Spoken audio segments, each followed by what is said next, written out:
Welcome to Horror Movies with TNA. In this episode we're talking about The Exorcist Believer. As always, there will be spoilers. Very little happens and then they shake a bed. Nick Cage in a pan with a street map of London behind it. Pan Nick. On the streets of London.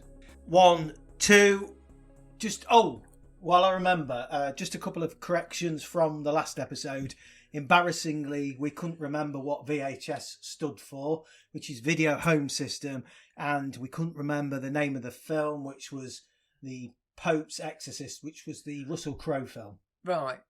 Well, no, I always ask you if you've watched anything recently, don't I? Well, I watched some of those documentaries you mentioned to me. The Al Adamson one. Yeah, very good. Is it Flesh and Blood or whatever it's called or something like that? Yeah, The Life and Death of yeah. Al Adamson. Yeah, it was all right. The bit where it literally is about him getting killed. True crime. Yeah, it's true. Less interested in. I was more interested in his films, to be quite honest. Yes. And also, it's fucking obvious what happened to him. Yeah, when he brings on some random that he doesn't really know that happens to be a bit tapped. But I don't think there's a mystery to it, does it? It's just trying to explain a bit extra to the documentary, I suppose. But it was good because I think you've said I haven't really watched any or many of his films knowingly anyway. Yeah, and I probably will now. Yeah. If we can find the fuckers. So that's on Amazon. It's quite good. Yeah. I rewatched a few films. I watched The Descent and Barbarian. The Descent? Oh. Yeah. I've seen that for years. Yeah. Still quite good. It's all right. Yeah. And The Barbarian's still quite good. I did know it shifted halfway through from what you thought it was. You know, actually it shifts 3 times, doesn't it? Because at the beginning you think it's him being a pervy bloke that's going to kill her. Then you realise, oh shit, no, it's some That's weird... Skarsgård, isn't it? Yeah, you realise it's some woman with her boobies out.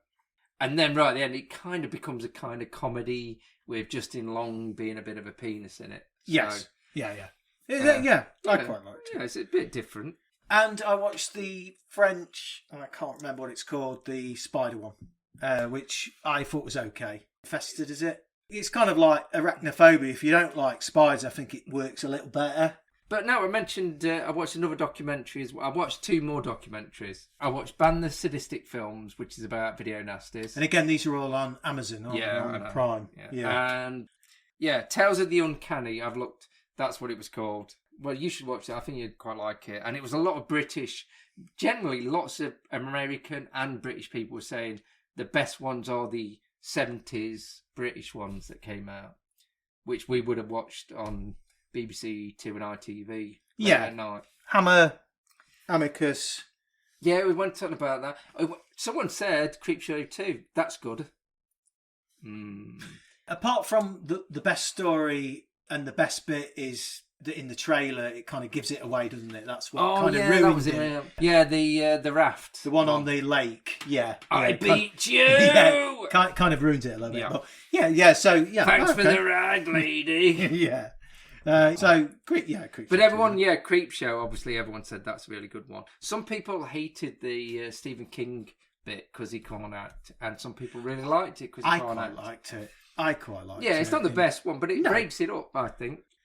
Okay. So some decent films there. Very good. I wanted to talk a little bit about The Exorcist films. The original one. Well, the films in general. Oh, go on then. There's been 6 films in total, starting with obviously the 1973 original. Let's not talk about that because we know that's a classic. It's quite an important horror film. Well, quite an important film, really. There's been, since then, sequels, prequels, some awful and some worse. And also ones that were made twice. Yeah, which I'm going to... Go on. It kind of makes you wonder why they didn't leave the fucker alone, but... I think I'm making the money simple. Well, yes. Yeah. No, there was... Obviously, Heretic talking about it being... Music is fucking amazing. The music's good. The film's pretty awful. I mean, it's generally talked about as being one of the worst sequels ever made. The third one I like. I think you probably like it. I think it's a pretty good film. It's got a very famous jump scare in it. One of the best ones ever.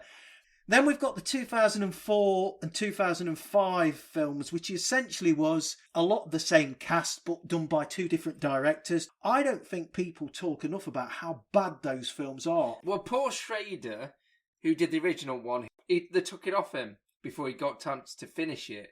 So the 2004 film was The Beginning, and the 2005 film was Dominion. I have to say, I watched them both this week. The Beginning and Dominion were really awful. Dominion in particular is laughably... I thought it was terrible. I mean, they seem to say Paul Schrader's version, Dominion, is the better of the two. Yeah, and that's interesting because I really felt that was the poorer one. But then I watched them almost back to back, so maybe I just fucking had enough by then. Is there any scenes that are the same? The setting's identical. The preacher, which is he plays almost like a Indiana Jones. Yeah, we're on about Barbarian. It's Skarsgård. Dad. Yeah. Yes, he plays like a kind of almost Indiana Jones archaeologist who's, again, lost his faith. And they are both I've read loads about them, to be quite honest. I watched The Heretic, even though I'd heard it was absolute shit. Mainly because I saw the trailer and I went, well, if this music's in the film, I'm watching the fucking film. The trailer for The Exorcist 2 is one of the best trailers I've ever seen. Mainly because of the music, and it looks fucking mental. There's no talking, there is anything. It says, Exorcist 2, The Heretic, and then it goes, dun, dun, dun, and the music kicks in for 2 minutes, and then it's done. And you go, yeah, I'll watch that. Yeah. We have to shake a bed at the end. So, those are the first 5 films. That then brings us up to 2023's Exorcist Believer, which is the film we're going to be talking about today. Which is a direct sequel, really, to the very first one. It kind of cancels. It seems to be that David Gordon Green just likes to cancel any sequel he ever does. Cancel all the previous films, just sequel to the first one, like Bleeding Halloween. David Gordon Green obviously did the 3 Halloween films that came out 2018 to 2022. Yeah. But we're not here to talk about them anyway today. So this is the 6th instalment, and it's apparently a direct sequel to the 1973 original, Exorcist Believer, directed by David Gordon Green, as we've already said, who did Halloween, Halloween Kills, and in 2022, Halloween Ends. We've also got, I'm going to whip through the cast, because I think they deserve a credit, but I did not, apart from inevitably Linda Blair and Ellen Burstyn, who are kind of roped back into this. Pretty much all the rest of the cast have not really done anything much of note. Linda Blair was kept under wraps, because they didn't want to reveal her, but that would have made no fucking difference. To be honest, if you said, oh, she's in it, and then you'd have watched it and gone, what? But even Ellen Bernstein, what a fucking waste of time. Well, yeah, we'll get into that. Jesus Christ. We've got Leslie Odom Jr. as Victor Fielding, who's the main guy in it. Lydia Jewett as Angela Fielding, the daughter who gets possessed. She's all right. Olivia O'Neill as Catherine West. This is the West family. Jennifer Nettles as Miranda West. We've got Norbert Leo Butz as Tony West. Raphael Sbarge as the pastor Don Revens. I could go on. We've got Dr. Beehive. Beehive? Well, it's Beehive.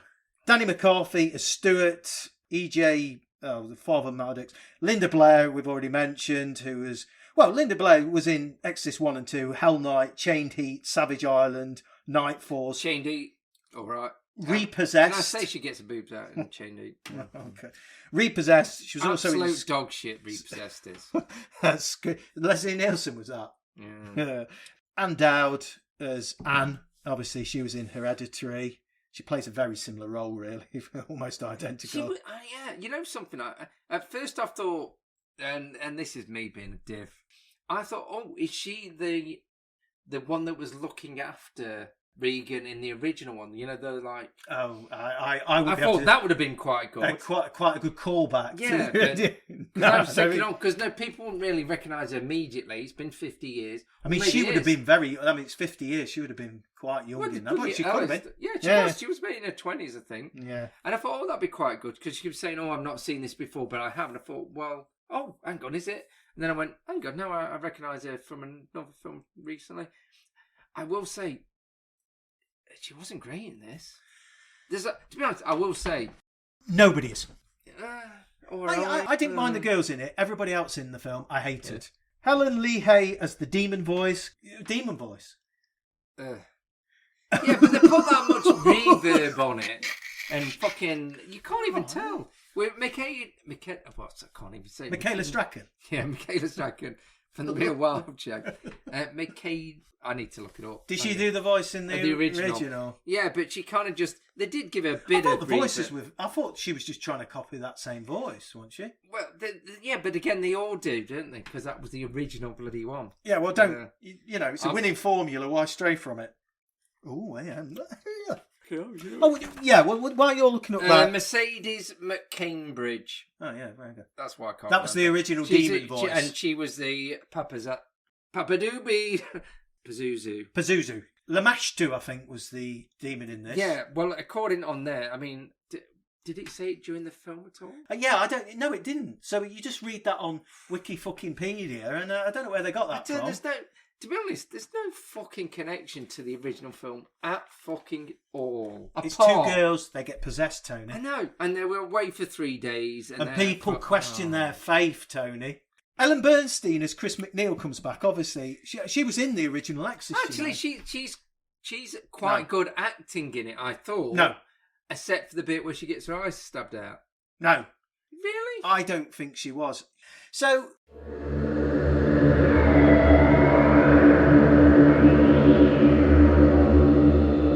we start in Haiti. Ew! Racist. We start in Haiti. Victor Fielding and his pregnant wife, they're on honeymoon, Suren. Victor is a photographer. He photos some fighting dogs at the beginning, which I think is probably, again, a direct. Right, so, at the beginning, ominous droning, and then suddenly it goes, cuts with a big loud, and it did make me jump. That bit, because I was thinking, fucking hell. Well, at least and it's 2 dogs. Yeah, well, no.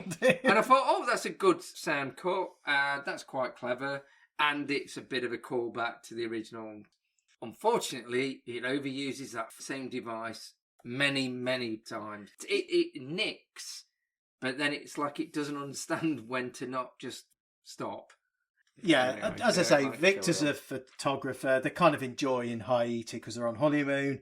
The wife, Suren, even takes part in a ceremony to bless her unborn child where somebody spits on her feet as part of the ceremony, which again might hark back to the fact they've got burnt feet later on. I don't know if there was any kind of, whether it was that being that kind of clever.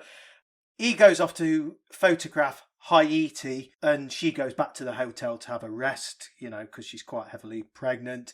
And then a earthquake hits the city and essentially he races back and Suren is very badly injured. And at the hospital, Victor is faced with a kind of Sophie's Choice decision to either save Suren or save the unborn baby. And that's kind of where it cuts and ends. And we never get to hear the decision he makes until the end of the film. Then we shift or move to 13 years later. Where Georgia. Yeah, is it Percy? Georgia. In Georgia. So we've gone from Haiti to Georgia 13 years later, and it's Victor raising his daughter, Angela. It kind of suggests he's lost his faith. I don't think it plays on that very much. Every element of the original where people are questioning their faith is all kind of diluted and watered down because it doesn't explore those things very effectively. Anyway, blah, blah, blah. They're very close, obviously, father and daughter. But it's clear that Angela's thinking, as she's getting older, she's thinking more and more about her mother and she's like looking for her mother's possessions and stuff like that. Anyway, Angela arranges to go into the woods. And again, I'm kind of skipping over some of this because it's just... Oh, no, I've skipped over massive bits of this. Angela and her best friend, Catherine, her best friend, who belongs to the West family, and they seem quite a very religious family. But anyway, her and her best friend go into the woods. So they sneak away, and this is so they can perform some kind of seance. I think Angela's trying to contact her mum, basically. And I have to say, they go into kind of a dark woods, and they go down into a kind of hole in the ground, like a drainage hole. And again, I didn't think there was any tension there, really. It just kind of played out. It shows a little bit about, which kind of was a little bit entertaining, actually. Victor works as in like a place taking family portraits, and it showed his kind of frustration as he's trying to round the family up. That bit was okay. It's just a lot of it was intercutting. It almost contradicts itself. Right at the beginning, I was thinking, that's a really good cut with the dogs and the sound design's good. And then it absolutely fucks it within about 20 minutes where it does too much. Like the editor's got scissor happy from no sound to lots of sound. It's almost forcing you to go, yeah, this is a scary film. You're not sure. If you're not sure, here I'll intercut loads of shit and then make a noise every now and then. And it really, really isn't. So it goes from Angela and Catherine in the woods, and then it goes to Victor taking the photos, and it switches between the two, as you've said. So we don't really see what happens after this seance, but essentially the girls go missing for 3 days. So there's obviously a lot of panic between the families, and there's a frantic manhunt by the family, friends. They're arguing at one point as well, and you realise that what's the bloke called again? The father. He is going to be a penis, and he definitely is at the end. Tony West. Tony's, another penis, Tony. So Tony West, he's overly religious and yeah. You know, he kicks a bin over in a hospital for no apparent reason.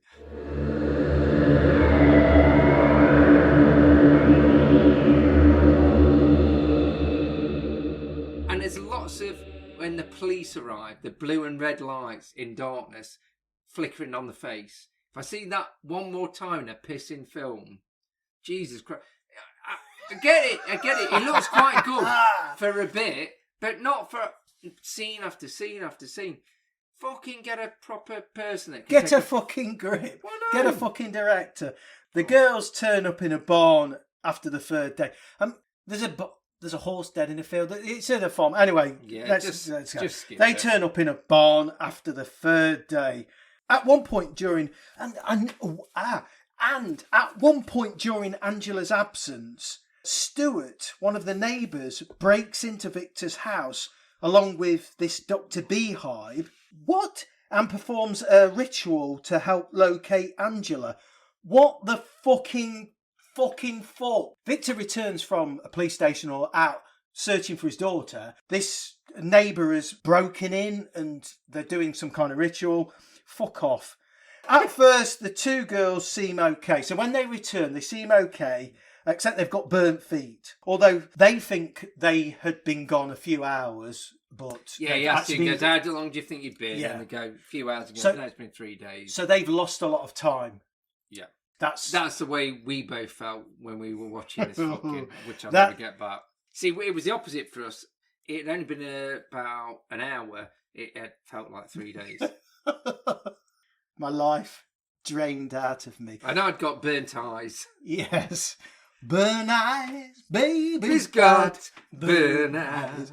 I think the film's about an hour and 50. We're about half an hour in. The girls are examined. Yeah, it's traumatic because they have to be examined. They've obviously, it's almost like they've blacked out, so they have to be examined externally and internally almost. Pretty soon the girls' behaviour seems to change. They also seem kind of connected, or they seem to have some kind of bond.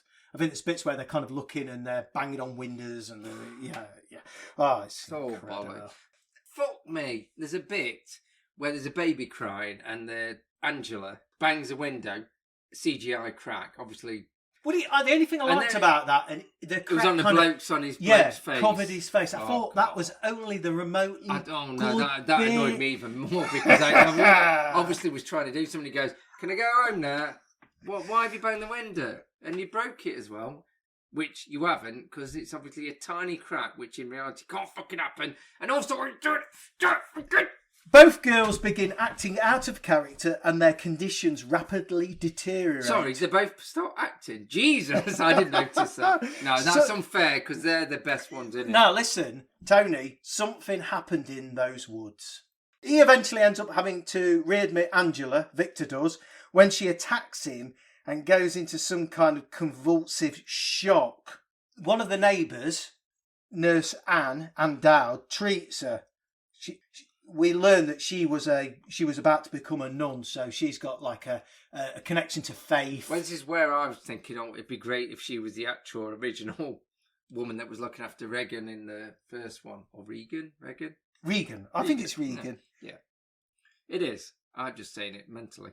Oh, and yeah, so it shows that also that Angela's nails have started falling out and there's scarring on her stomach, which again is like a bit of a copy of the original.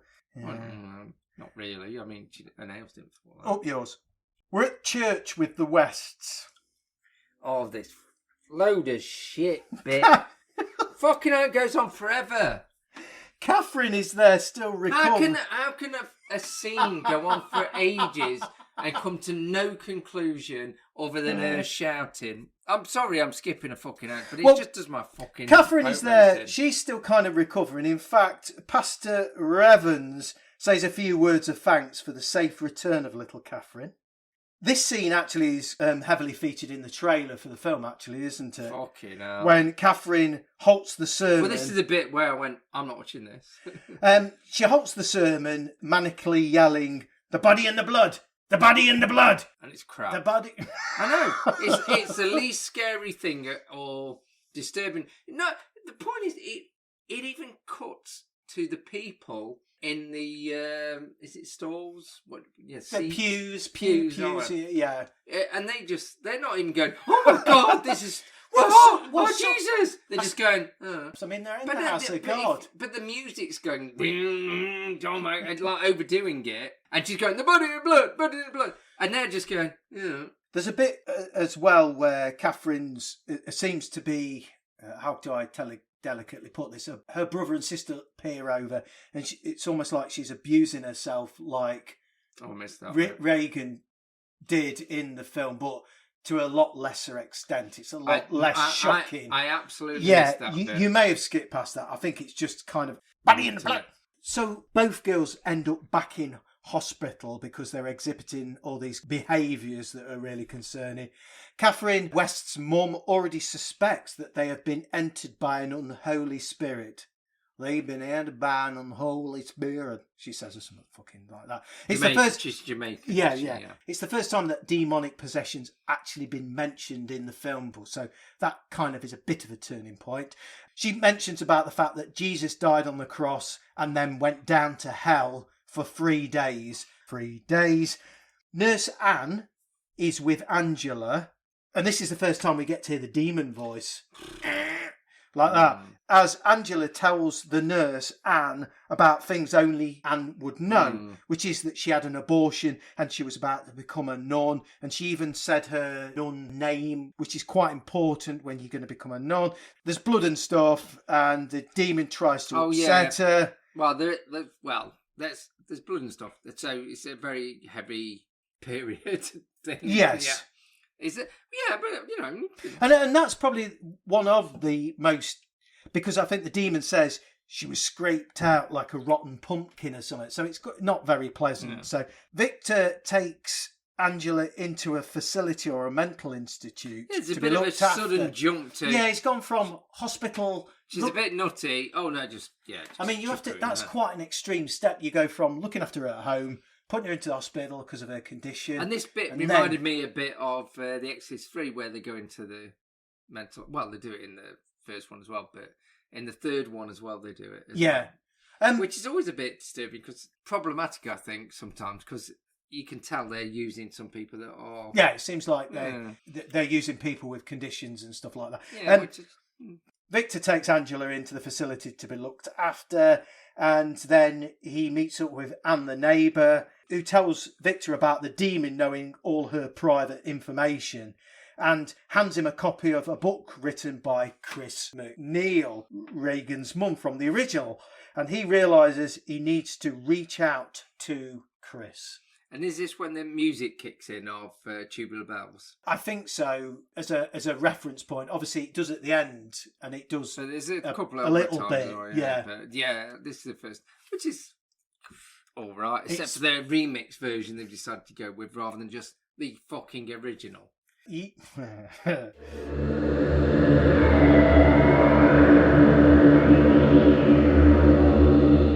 Victor meets with her and she tells him that she has spent the last 50 years studying all forms of exorcism in all countries. Which sounds absolutely unlikely given what she was like in the first film, which was she was a successful actor that just wanted to get on with her life. But there you Yeah, she studied all forms of exorcism in all cultures.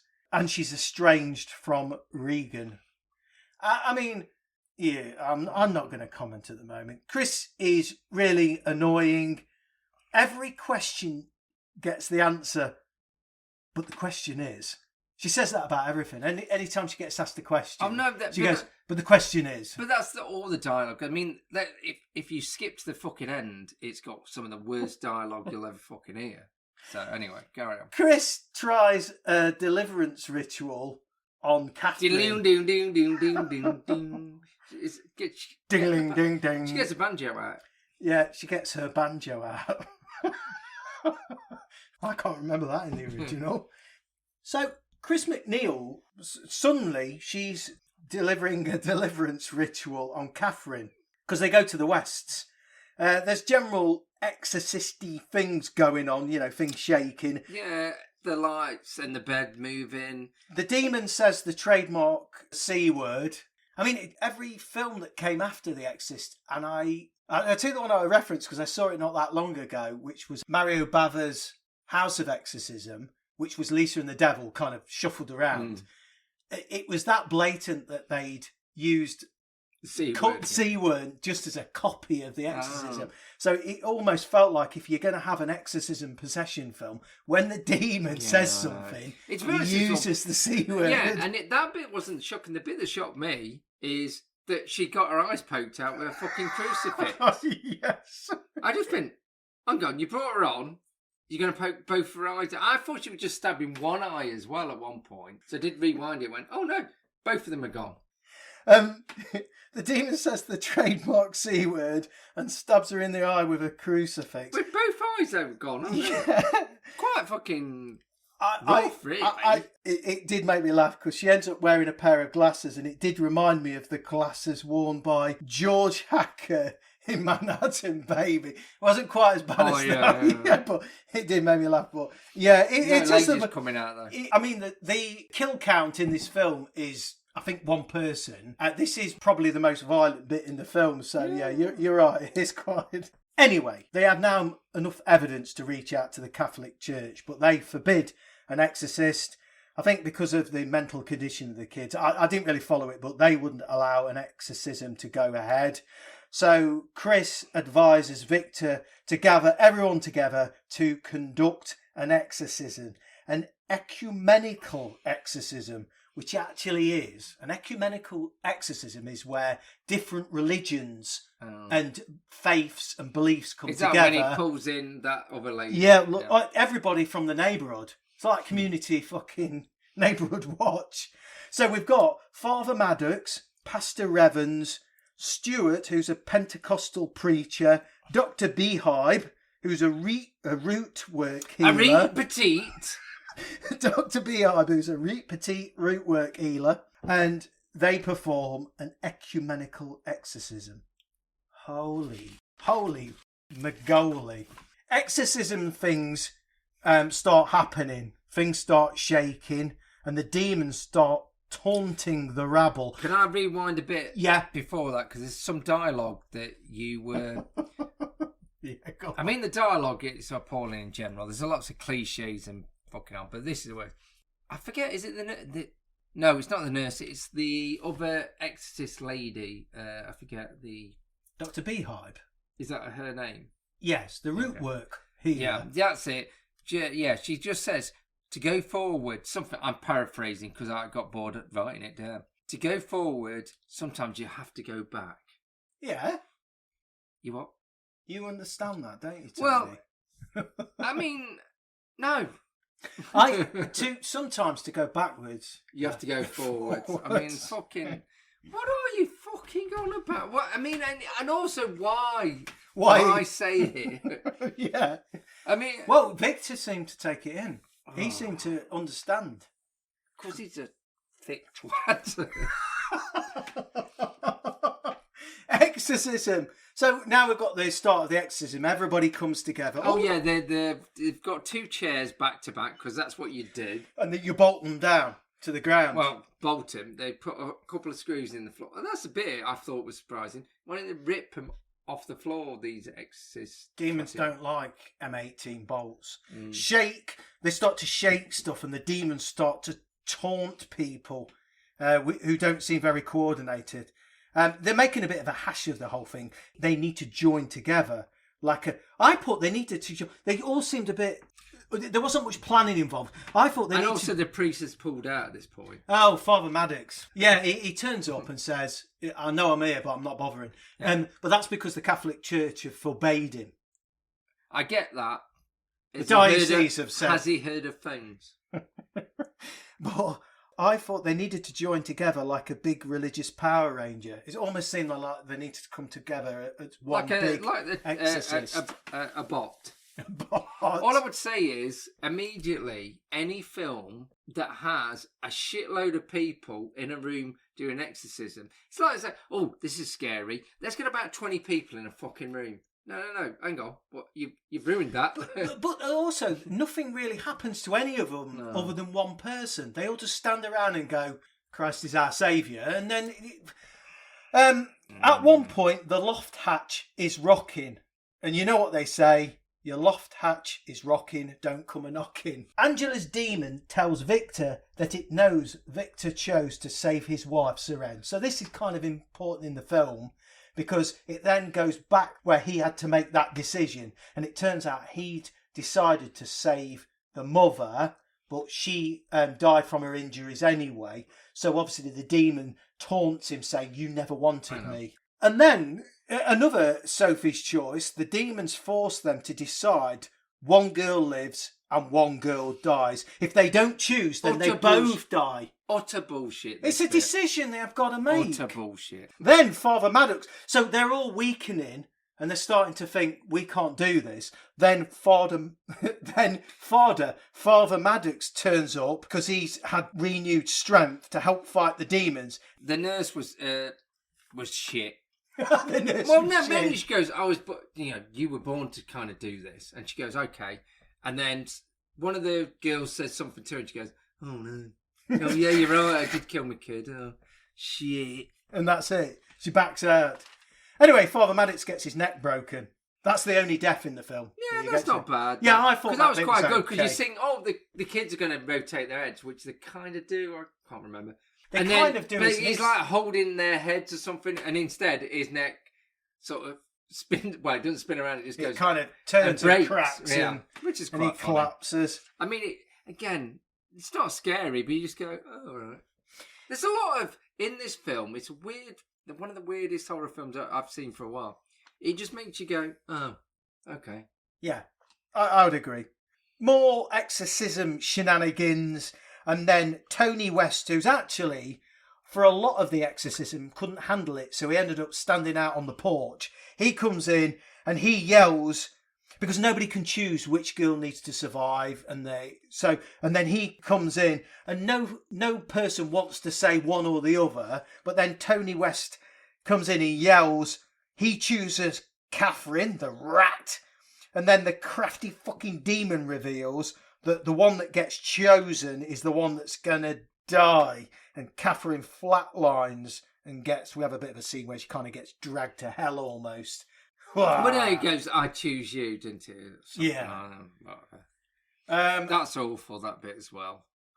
I mean, it's like a crappy Tales from the Crypt. It's a twist. Tales from the Crypt twist. There were the demons holding all the... He's a crafty bastard, isn't he? Well, not really. It's just bullshit. He goes, choose. Battered. I meant choose the one that... Chinny Bob. But no, hang on. I'm sure one of them says, choose which one will live, actually. I'm not Well, sure. This is the thing where the demon doesn't... Does he just go, choose one of them? I don't think he does say that. He goes, surely, he just goes, choose one of them. He goes, for what? I think he says, well, we'll have to now look, won't we?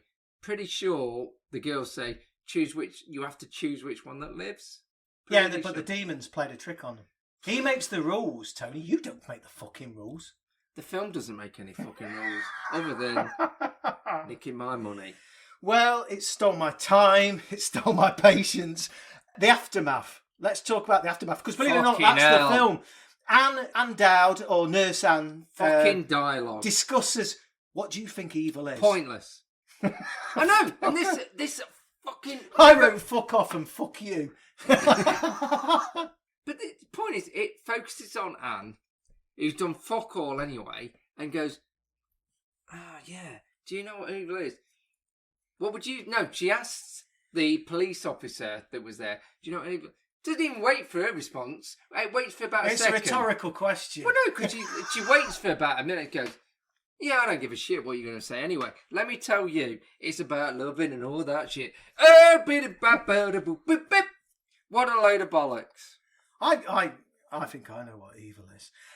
Chris McNeil in the final scene. There's little bits as well, as obviously as they recover from the ordeal.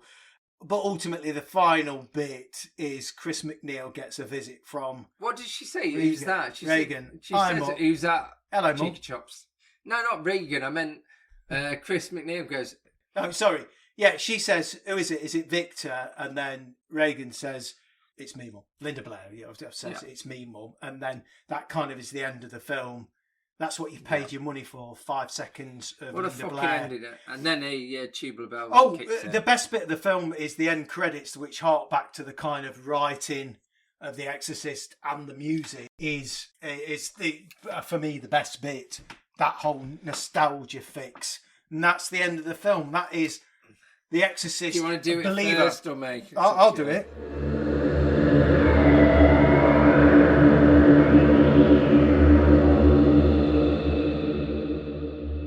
I wondered if at any point David Gordon Green thought he was making something of any merit that would get the franchise back on track. Well, I don't know.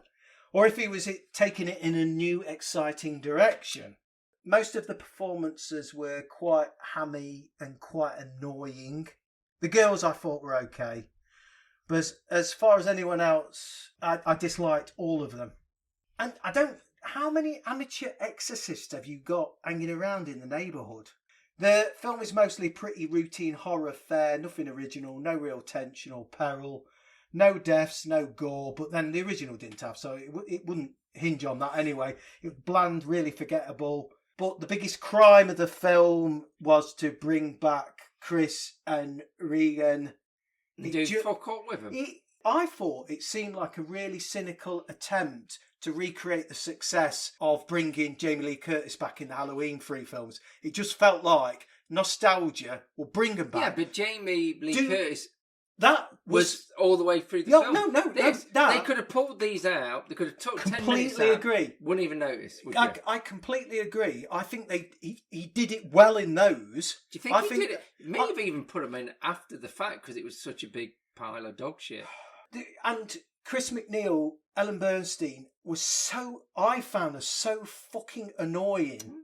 I thought she was one of the least annoying ones. To be honest, they were all annoying anyway. I think originally he'd been signed up to make 3 of these films, and I think they've been canned or shelved or cancelled. And I think what's his name's meant to be doing it?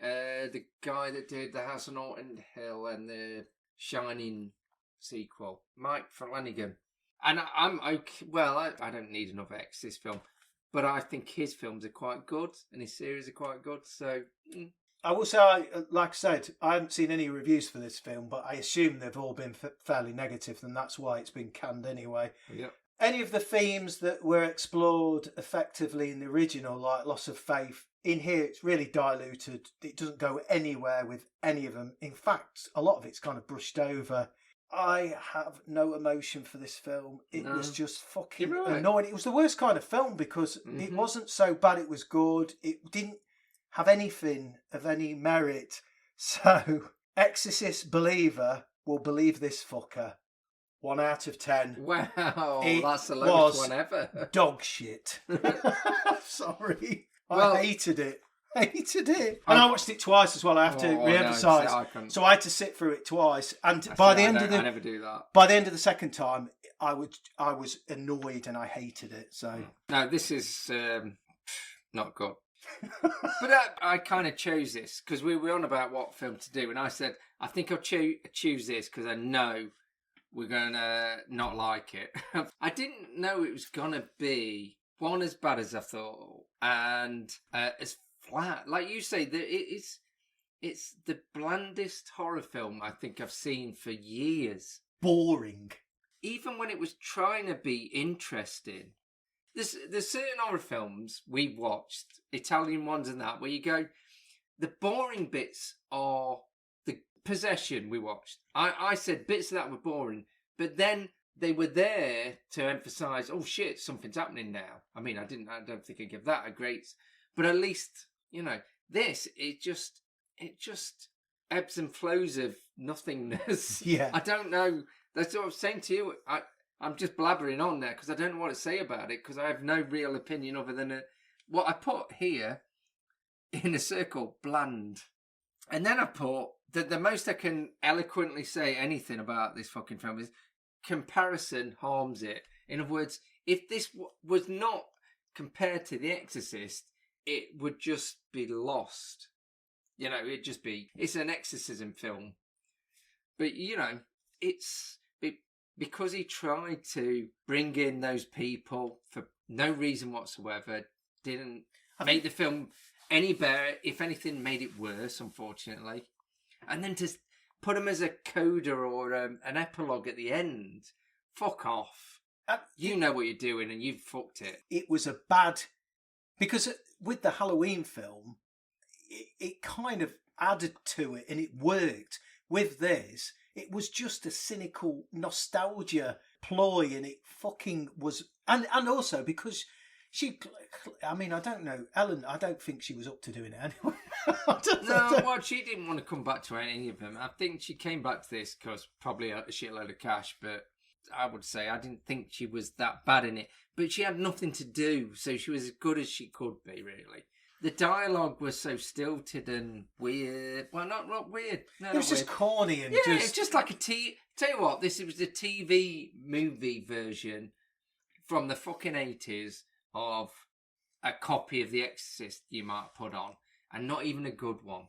It was so bland. It's awful. I mean, I've given it 3 out of 10, which is the lowest score I think I've given. Well, it's definitely the lowest score I had. But I had to keep thinking about it because I was thinking it's not absolutely the worst thing I've ever seen, but I'll never watch it fucking again. When we talk about films, I like to think I'm quite good at getting a positive out of anything. Yeah.